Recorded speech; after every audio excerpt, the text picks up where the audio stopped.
Yeah, because like, we're so used to saying duel Exactly. at the end of game titles, but here it's in the middle. So it's killing my brain my brain's already worn from all the puzzling we've done.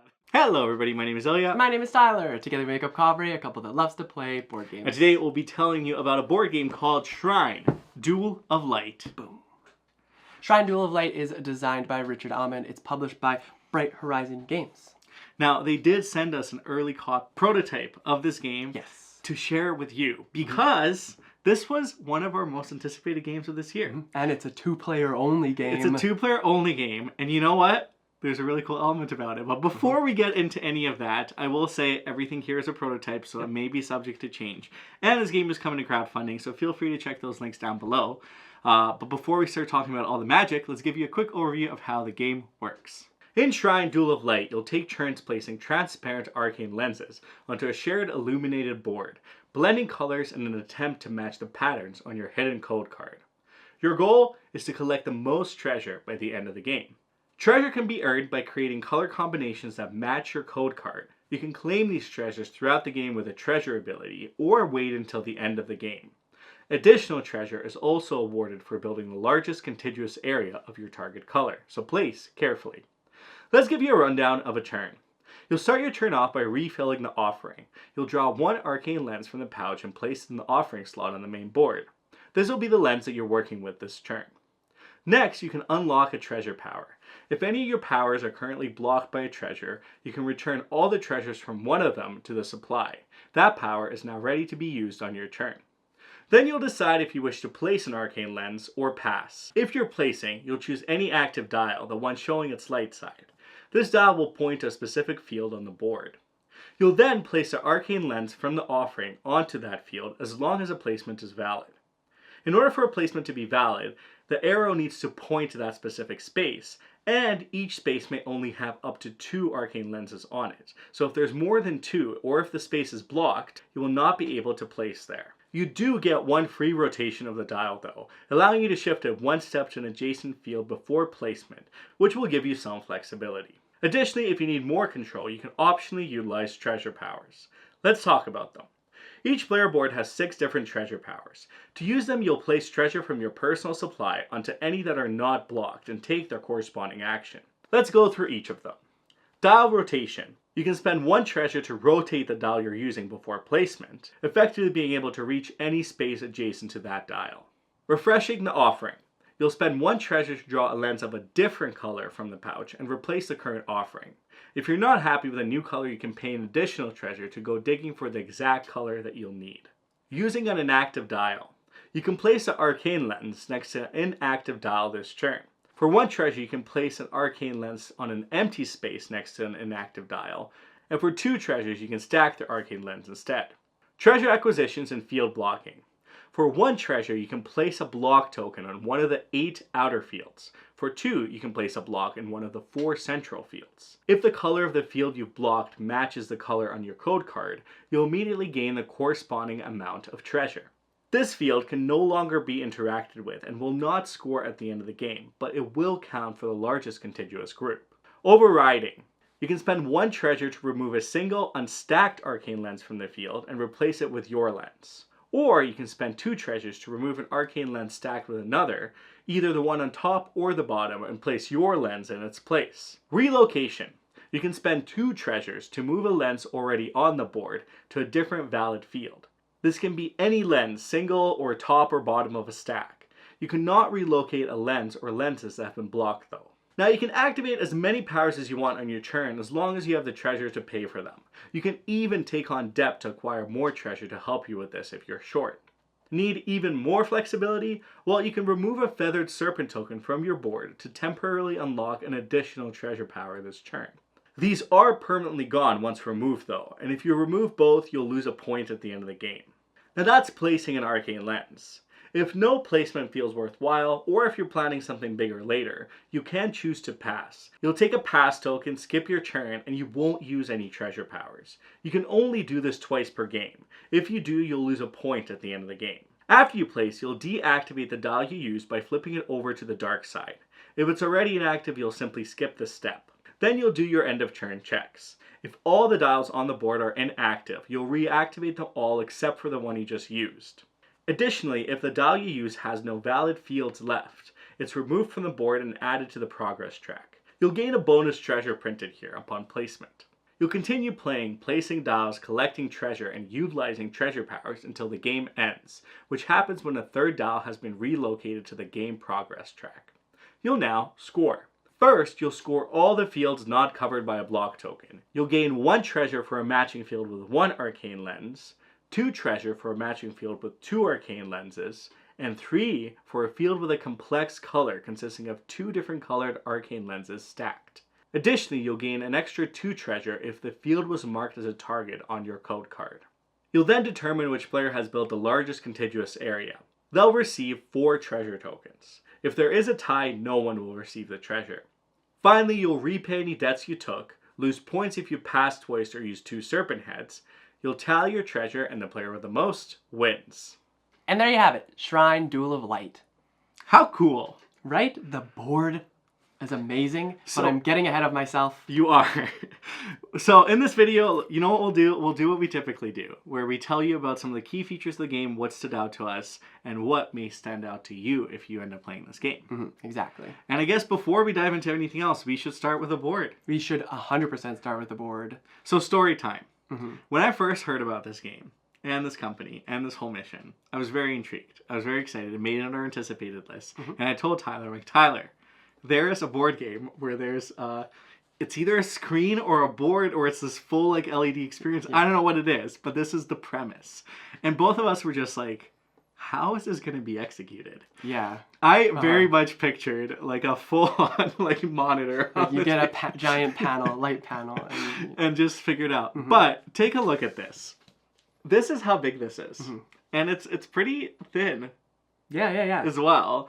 And it's shocking how well it works and how minimal of presence it has. It's definitely something that I've never seen in a game before. Yes. Hence it being a feature of this one to check out. And what a cool way to integrate it. Yeah. Interestingly enough, I really like the idea. I'm not 100% sold on it yet. I think it's enjoyable, especially when you play it at with the expansions. Yeah, the Eternal Glyphs, it makes it much easier to see them. Yes, yeah. With the base, I thought it was like very much like you could already make out the colors. There's a couple of them that were a little tough to distinguish, and that's where that light comes in. But otherwise, like, it's super interesting and just like pretty innovative. It is very innovative, and I think this is what this company is about, is trying to create and throw some innovation in the board game industry. So that is very cool to see, and I think it's a really good implementation of it as well. It's a very fun way to show friends at the table. There's also that added shrine component so you can hide your power bank if you need to. Yeah. So yeah, I liked it. Yeah, there's just nodes of stuff that come in the box that are like really great. But let's talk about the actual gameplay. The gameplay itself. Yeah. So as in a lot of two-player games, you'll go head-to-head and really play the player. You will. And it's always really interesting to see how games take on that element. Because sometimes you are really doing your own thing and it's kind of like a light conflict where you cross over and you're like, oh no, you took what I needed. And sometimes you're very much going directly for exactly what the other player is doing and trying to combat them and trying to stop them. I feel like this game is right in the middle of that. Because you do have your own objective in what you're doing. But it's so much fun to be like, you worked so hard to create purple. Wouldn't it be a shame if purple... And of course, by destroying their purple, you can also benefit yourself by moving it or readjusting it to another color. But I think that's a really neat element of the game, is that decision-making of when to react and when to plan for. Yeah, I think that's what it comes down to, is because like I'm not making a decision to mess with you because I can't really know what you're going to do. Like, you've got your hidden card, you know what you want to plan for, and maybe you're doing these things to like throw the other player off and make them like use the abilities that they have available to themselves. But the trick is like making that balance, like Ilya said, is when are you proactive in your movements, and when is it better to be reactive in your movements? I think that's really interesting just from like a single player decision point. And then of course, like, you obviously are going to be reacting to what your opponent is doing. It's just whether or not you're waiting them out for a little bit. You're hoping that you can use the ability to do one of the abilities to do something else. And it's just like very I guess that's our next point is like the timing of everything really feels interesting, and there's like this tug and pull of like, do I do what's best for me right now, or do I hold off and see what my opponent does, because maybe they're trying to get in my head. Maybe that's actually what they're going for. Or maybe we're fighting for a spot that has a yellow disc on it, but I need green and Ilya needs orange. Like, there's these things that we're battling for, so it's just like interesting, that timing piece of things. Because if I do put that, what did I say? I needed orange? Whatever. If I put the right color on top of the disc, then Ilya could come around and move it or shift it or do these things that would kind of mess me up. Yeah. And I think that's the really interesting core of the game too, because you have that decision space of when to do that. Mm-hmm. If you're too reactive to everything your opponent does, you'll forget what you're doing. Yeah. But so you kind of have to balance all of that. And I think the area control of it, the contiguous space, is really interesting. Yeah. Because you do battle kind of for those middle spaces, because you do want to create your largest contiguous group. Because 4 treasure is going to be a lot at the end of the game. Mm-hmm. So I think that element paired with all of this is just a very interesting strategy element for these types of games if you enjoy them in a 2-player game. Exactly. And then the next thing we probably talk about is actually how tight the resources are, because your points when you're playing throughout the game are actually technically your resources that you use to take the abilities. So the treasure that you collect. Love when games do that. Yeah. And it's really interesting though, because there is really only one way to get more treasure back. You're always technically. like there are, but like you're always like removing things to be able to have the action available, but the stuff that you remove is going back to the supply, and then you're using the tokens or the treasure you have left over to then use those abilities. And the limited amount of resources even touches further on what we've been talking about the timing and like whether or not you should be proactive, reactive, or like focusing on what your opponent is doing. Like those things really come into play. Maybe it depends on what actions you have available to yourself. Like it adds just this layer that is also very smooth integration, but it feels very, very tight when it comes to resources. It does. I think when we first played this game, we were just like, whoa. How do we get more treasure? And we made the mistake of running out of treasure, which you should try not to do. Yeah, because you can go into debt. Yeah. You don't want to take on debt. It's very detrimental to your end game, but it sometimes can help you and save you. Yes. And I think this game does offer kind of leniency and flexibility. It has the rules that it defines of like how you place things, how you do things. But with the treasure tokens, you can manipulate a lot. And if you don't have the treasure tokens, you can get more. If you don't have the treasure powers unlocked, you can use more. Like there's ways that this game kind of tinkers to let you be creative in doing what you want to do, but it can be at a cost. So you have to be really mindful and really strategize of how what your end game is going to look like here too. Yeah, and that's totally another point. That give and take of you have to be willing to give something up to be able to like push yourself further in this game. That's something that happens in Duel of Light.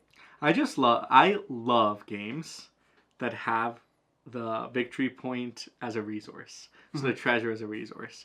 I just think it's so clever because you can play that turtle game and try to do as little as you possibly can and really amass the treasure and that's true. Place and score well, and place and score. Know. Yeah, you could just... You could. If you got pretty lucky, I guess all of the things could come Or you make properly. the best of it. Because while the other player is adjusting and using all their treasure, maybe your conservative strategy would have worked. Yeah. But I think that's a really interesting element and strategy you can try out when you play the game. Exactly. For sure. Now, throughout all this, we did hint at some expansions. We did, yes. So why don't we tell you a little bit more about them, starting off with Radiant Shapes.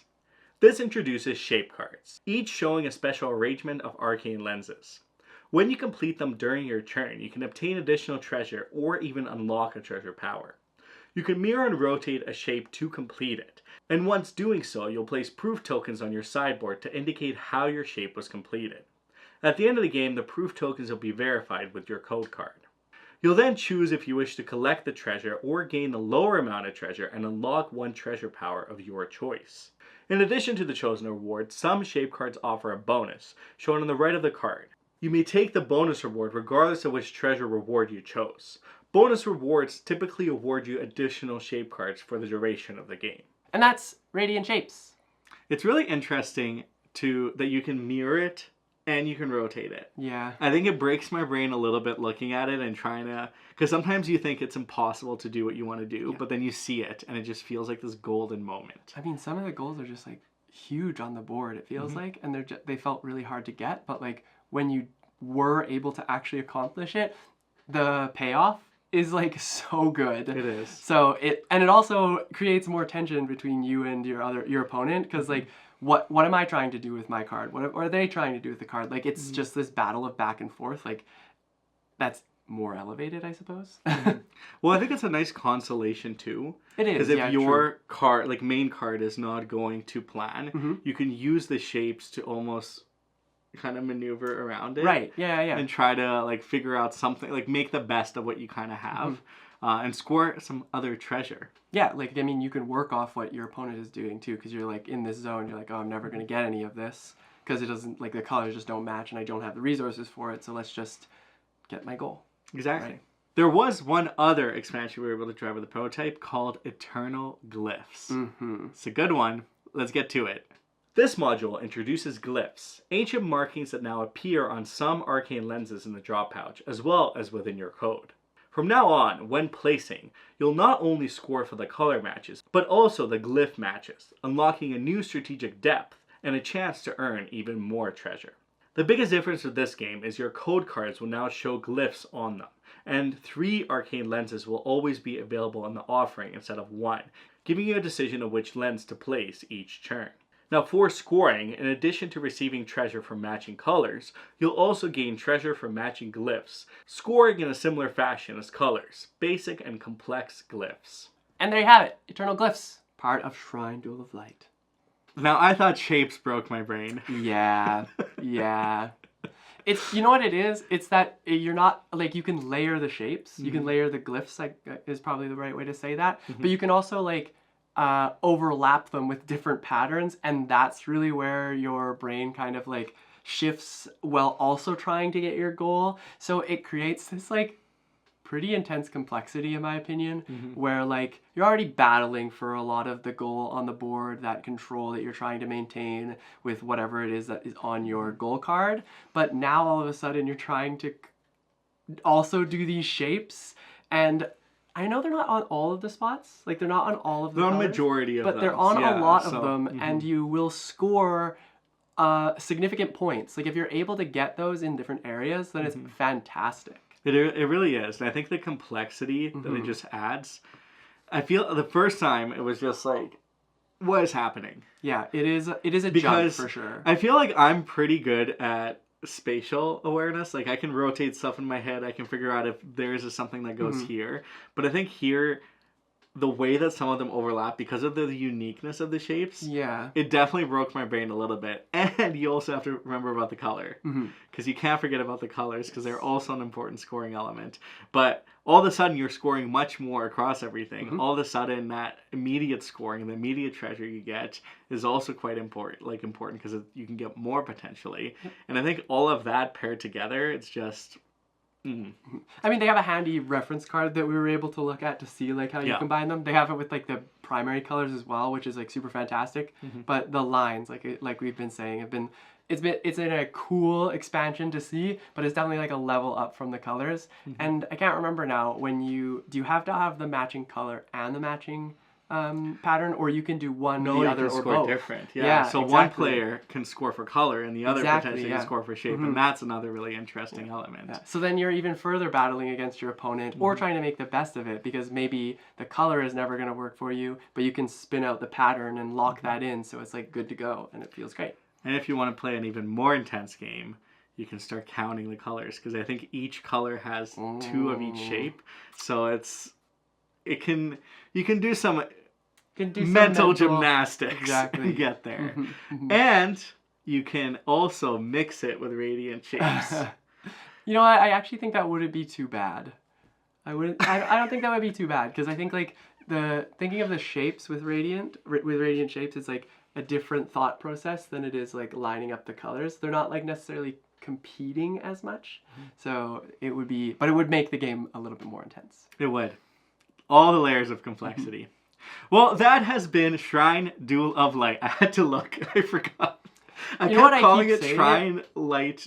I keep mixing the words up. I don't know keep why. calling it Shrine of Light Duel, but there's Yeah. because because like, isn't actually we're so based- used to saying duel Exactly. at the end of game Yeah. titles, but here it's in the middle. Mhm. So it's killing my brain my brain's already worn from all the puzzling we've done in this game, but now I also have to remember that duel is in the center of the word. Well, the thing is it doesn't really like this is not based off of another game. It's Shrine Duel of Light. Like that's it. It is Shrine Duel of Light, and you can learn more about it by visiting the crowdfunding page down below. You click that link, and you learn a little bit more about it. You can also ask us any questions about this game. We're happy to discuss any and all details. Yes. What power bank do we have? Maybe we'll tell you. I don't know what it is. Yeah, I don't either.